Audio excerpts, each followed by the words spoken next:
Hello everyone. Today we are going to start a new chapter, directing. We will do the revision of this chapter.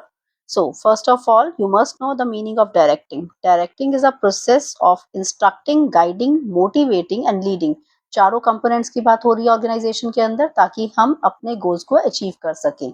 तो आपको बेटा ध्यान रखना है कि किसके कंपोनेंट्स की बात हो रही है, वही डेफिनेशन होगी. 1 मार्कर के अंदर क्वेश्चन अगर आता है. Dash is a process of overseeing the work. जहां overseeing the work of a subordinate होगा, दैट मींस सुपरवाइज कर रहे हैं उनको. Dash is a process of stimulating, inducing. अगर इंड्यूस वर्ड लिखा होगा, एनकरेज वर्ड लिखा होगा, तो इट मींस कि वो बात कर रहा है मोटिवेशन की.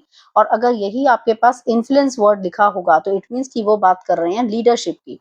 तो मोटिवेशन क्या है? इंड्यूस करना लोगों को ताकि वो अपने गोल को अचीव कर सके, उनको एनकरेज करना.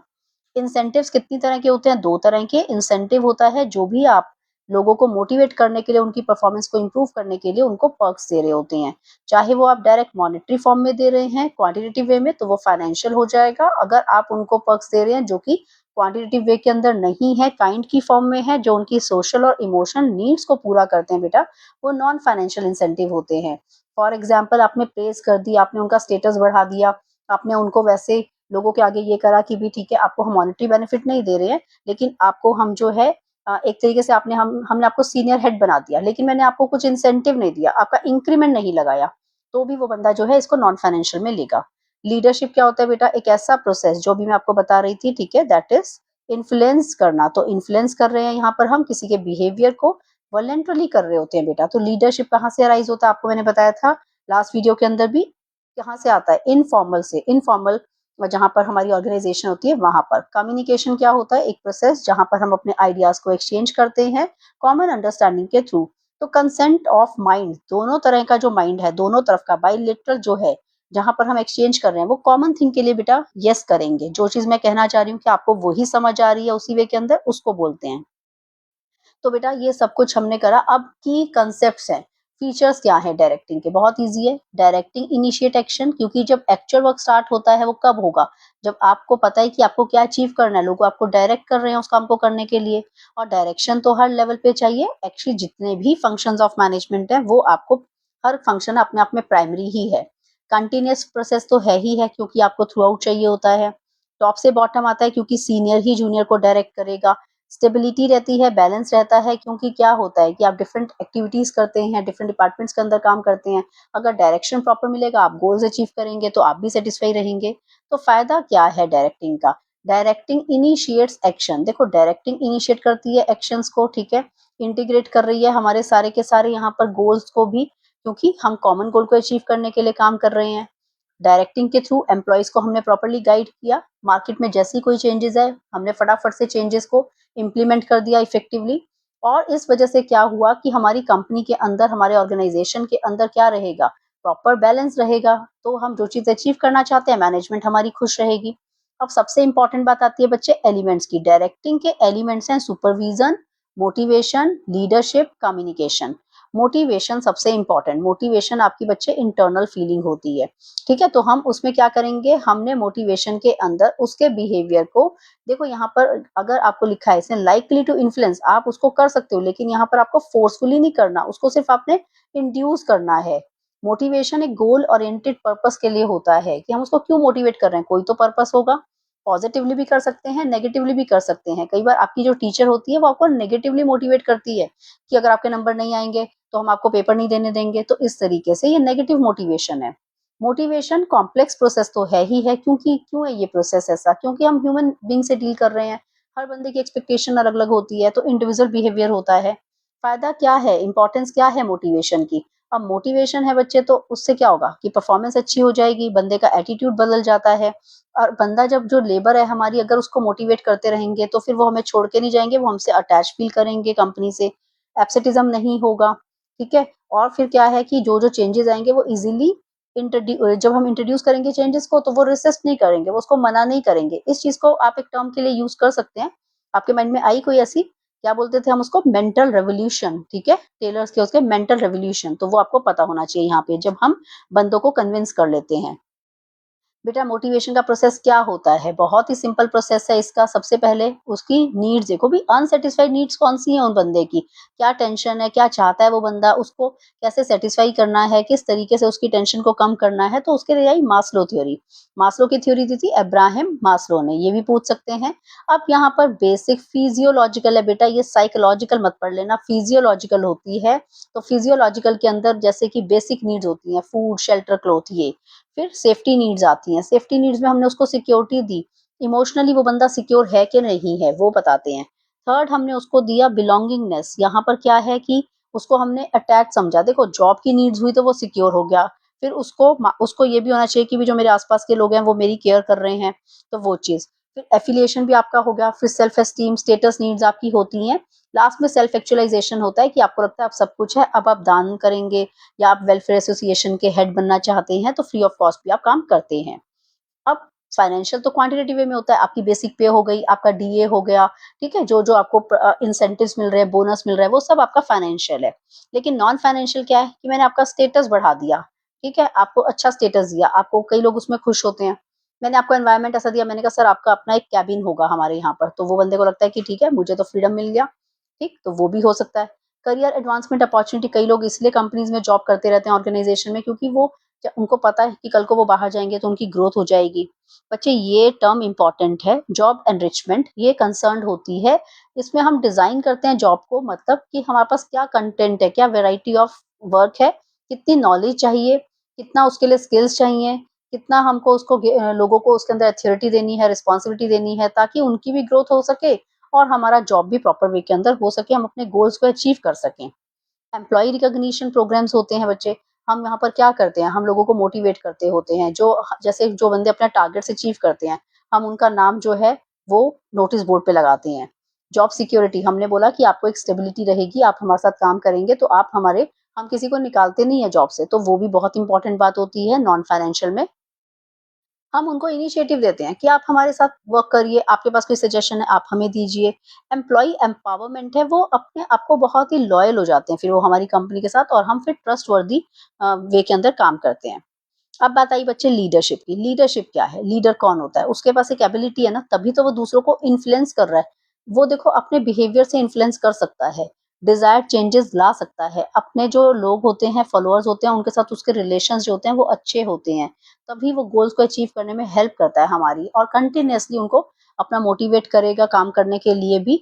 और लीडरशिप क्वालिटीज उसके अंदर होंगी जो कि दूसरों को कन्विंसिंग पावर भी वो रखता है। मैनेजमेंट और उसके बीच में, वर्कर्स के बीच में एक लिंक होता है, मीडिएटर होता है लीडर। फायदा क्या है, पॉजिटिव चेंजेस आएंगे, आपके गोल इजीली अचीव कर लोगे, स्मूथली काम हो जाएगा, कॉन्फ्लिक्ट्स नहीं होंगे, अगर हैं तो नेगोशिएट करेगा ये। और लोगों को यहाँ पर एक अच्छे जो लीडर होता है, उसको हम वैसे भी, हम सभी को ही वैसे तो ट्रेनिंग देते हैं ताकि वो फ्यूचर में अच्छे लीडर्स बन सकें। अब लीडरशिप के कुछ ना बच्चे स्टाइल होते थे, ये भी इंपॉर्टेंट है वन मार्कर के लिए। ऑटोक्रेटिक, मतलब ऑटोक्रेटिक क्या होता है, जो सेंट्रलाइज पावर रखना चाहता है, अपने ही हाथ में सारा कंट्रोल रखता है, तो यहाँ पर थोड़ा सा मुश्किल होता है, तानाशाही टाइप का काम होता है, तो ये होते हैं ऑटोक्रेटिक लीडर्स। डेमोक्रेटिक होता है, वो अपने सबॉर्डिनेट्स को भी कहता है कि तुम भी पार्टिसिपेट करो, कोई अच्छा सजेशन है तो वो दो। लेसेस फेयर पॉलिसी जो होती है बच्चे, उसके अंदर लीडर बिलीव करता है कंप्लीट फ्रीडम देने के अंदर, ताकि हर बंदा अपने टारगेट्स को अपने अकॉर्डिंगली अचीव कर सके। लेकिन कई बार कंफ्यूजन्स क्रिएट हो जाती हैं, इसलिए बहुत ज्यादा फ्रीडम हम नहीं दे सकते। कम्युनिकेशन, कम्युनिकेशन के अंदर क्या होता है बच्चे, ये इसका, इसके अंदर कुछ एलिमेंट्स होते हैं। सेंडर का होना जरूरी है। अब कोई बंदा सेंडर है मान लीजिए, ठीक है, तो उसने अपना मैसेज सेंड करना है, एनकोड होगा, वो किस मीडियम के थ्रू होगा, जिस भी मीडियम में होगा वो उसको डिकोड करेंगे, रिसीवर के पास आएगी, रिसीवर से अब फीडबैक लेना बहुत जरूरी है। ये फीडबैक कई बार हम प्रोसेस लिखते वक्त ना बताते नहीं है, तो फीडबैक आपको बेटा जरूर बताना है। कोई नॉइस है तो उसको आपको रिमूव करना है।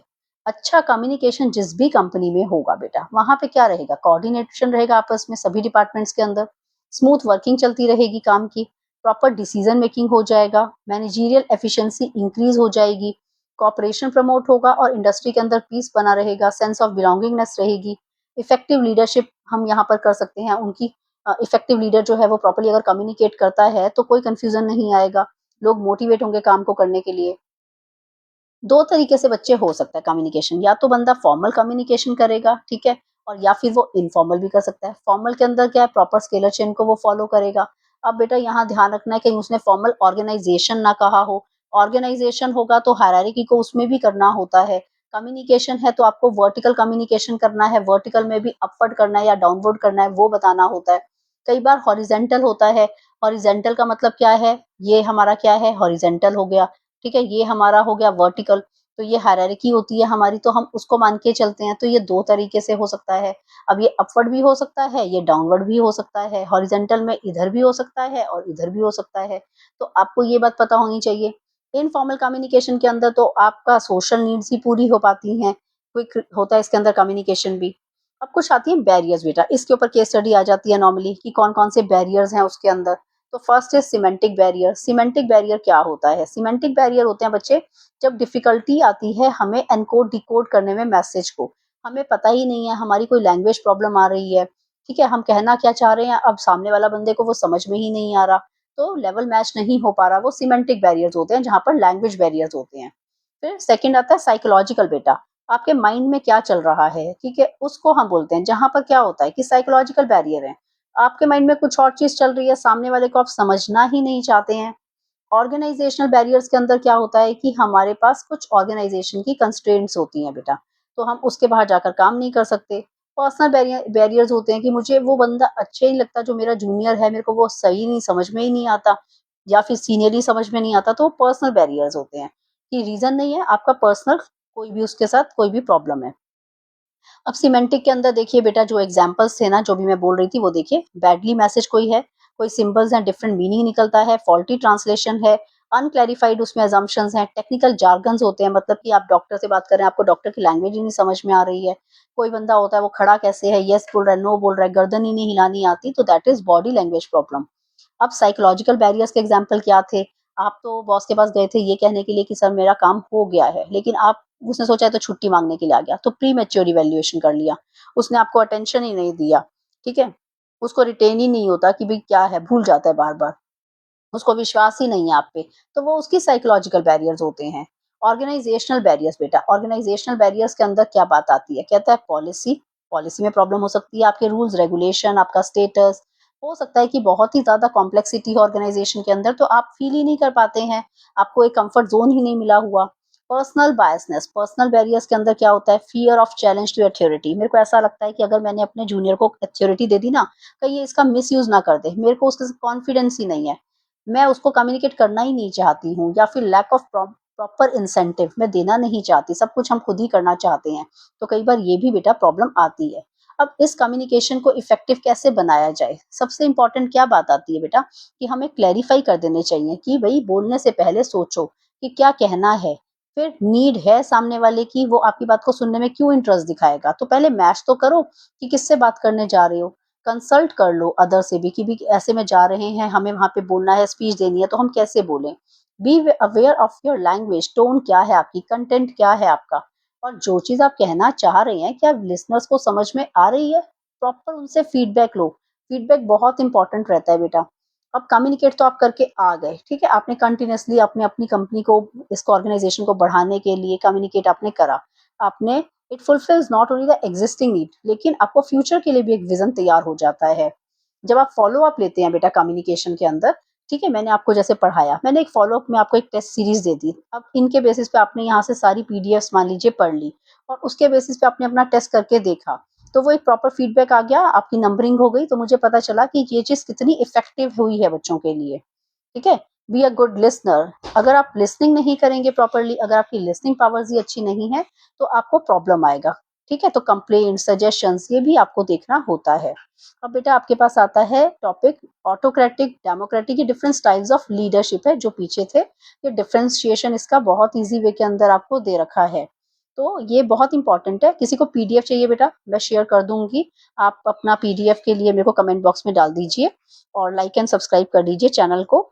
फर्स्ट यहाँ पे डिफरेंस है ऑटोक्रेटिक का, मीनिंग ऑटोक्रेटिक बेटा सेंट्रलाइज पावर रखता है, डेमोक्रेटिक में हमने सबको एनकरेज करा पार्टिसिपेट करने के लिए, लेसिस फेयर के पॉलिसी के अंदर हमने कंप्लीट फ्रीडम दिया। इसमें हमारा मेन फोकस ऑटोक्रेटिक के अंदर लीडर का अपने ऊपर होता है, वो तो सेल्फ सेंटर्ड होता है। यहाँ पे हम ग्रुप की बात करते हैं डेमोक्रेटिक में, यहाँ पर हम सबॉर्डिनेट यहाँ पे सेंटर्ड होते हैं, ठीक है। फिर बात आ रही है flow of communication, one way flow रहता है ऑटोक्रेटिक के अंदर बच्चे, टू वे फ्लो होता है डेमोक्रेटिक में, और फ्री फ्लो होता है हमारा लेसिस फेयर के अंदर। डिसीजन मेकिंग ऑटोक्रेटिक के अंदर क्या होता है कि लीडर ही सारे के सारे डिसीजंस ले रहा होता है। डेमोक्रेटिक के अंदर लीडर जो होता है वो अपने फॉलोअर्स को एक्टिवली एंगेज करता होता है बच्चे। और फ्री पॉलिसी के अंदर क्या होता है कि एक्टिव रोल रहता है डिसीजन मेकिंग के अंदर। कोई बंदा भी फॉलोअर्स अपने आप को वो भी लीडर ही मान के चल रहे होते हैं। इन्फ्लुएंस इन्फ्लुएंस में यहाँ पूरा का पूरा कंट्रोल लीडर करेगा। इसके अंदर विद इन द ग्रुप का रहता है। यहाँ लीडर जो होता है ना वो पूरी पावर यूज नहीं कर रहा होता बल्कि वो कांटेक्ट में चलता है अपने फॉलोअर से और उनके अकॉर्डिंगली काम को कर रहा है। अब यहाँ पर ऑटोक्रेटिक के अंदर क्या अप्रोच है बच्चे कि जो लीडर है ना वो खुद से ही ऑब्जेक्टिव्स बना रहा है और उनको इम्प्लीमेंट करवा रहा है। यहाँ पे लीडर एनकरेज करता है, इन्वॉल्व करता है फॉलोअर्स को। और यहाँ पे तो क्या करना है कि डिटरमिन भी करेगा और अचीवमेंट भी उनके थ्रू करवाएगा। तो अच्छा है, लेकिन ये देखो ये बहुत ही इनफॉर्मल हो जाती है। स्कोप देखा जाए तो क्विक डिसीजन मेकिंग जिस ऑर्गेनाइजेशन में चाहिए ऑटोक्रेटिक को लेते हैं वो। थोड़ा बहुत डिले आ जाता है डेमोक्रेटिक के अंदर। और यहाँ तो बेटा बहुत प्रॉब्लम्स हो जाती हैं क्योंकि कोई भी बंदा फिर रिस्पॉन्सिबल ही नहीं है तो फायदा नहीं। अब फॉर्मल कम्युनिकेशन और इनफॉर्मल कम्युनिकेशन के अंदर क्या फर्क होता है? फॉर्मल कम्युनिकेशन के अंदर स्केलर चेन का रूल फॉलो किया जाता है प्रिंसिपल। इनफॉर्मल में ऐसा कुछ भी नहीं है, ये इंडिपेंडेंट रहती है। फॉर्मल के अंदर जो होता है आप अपने गोल्स को स्मूथली अचीव कर लेते हैं, लेकिन यहाँ पे थोड़ा सा प्रॉब्लम है क्योंकि आप सोशल नीड्स को ज्यादा देखते हैं। फ्लो ऑफ कम्युनिकेशन वर्टिकल होता है, हॉरिजेंटल होता है, डायगोनल हो सकता है। ठीक है ना, ऊपर की तरफ नीचे की तरफ डायगोनल टेढ़ा हो सकता है, हॉरिजेंटल स्ट्रेट लाइन पे हो सकता है, सेम लेवल ऑफ मतलब डिपार्टमेंटल हो सकता है। इनफॉर्मल कम्युनिकेशन को ग्रेपवाइन भी बोलते हैं हम। र्यूमर्स क्योंकि बहुत ज्यादा फैलते हैं, ये मैंने आपको प्रीवियस के अंदर भी एक्सप्लेन कर रखा है। ऑर्गेनाइजेशन की फॉर्म में था ये फॉर्म। फॉर्मल कम्युनिकेशन में वर्बल भी हो सकता है, रिटन भी होता है। इनफॉर्मल के अंदर जनरली वर्बल होता है।